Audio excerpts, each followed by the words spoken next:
Deuteronomy 22:26. ולנערה לא תעשה דבר, אין לנערה חטא מוות. כי כאשר יקום איש על רעהו ורצחו נפש, כן הדבר הזה.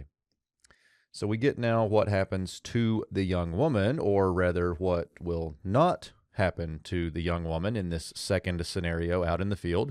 Now to, lamed preposition, the young woman, you shall not do a thing. You shall not do anything. Here we have the call imperfect. It's the 2ms. Notice the tav preformative here.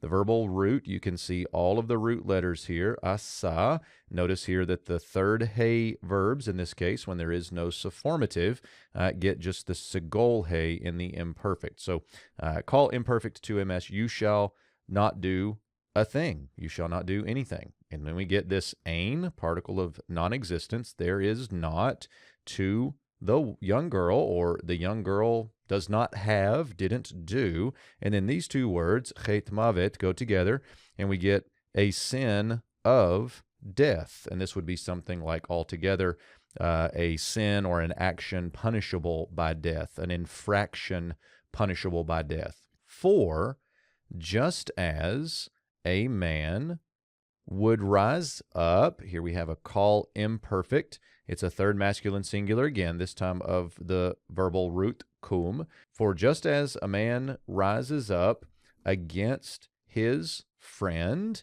notice the third masculine singular pronominal suffix there, his friend, and he murders him, again, third masculine singular suffix, but this time also on the call perfect third masculine singular of the verbal root ratzach, to murder. So if just as a man rises up against his neighbor and murders him with regard to the flesh, in other words, he kills him, attacks him with regard to the flesh and kills him, thus is this matter. Thus is this matter. So this situation with the girl is just like the one where a man rises up against his neighbor and kills him.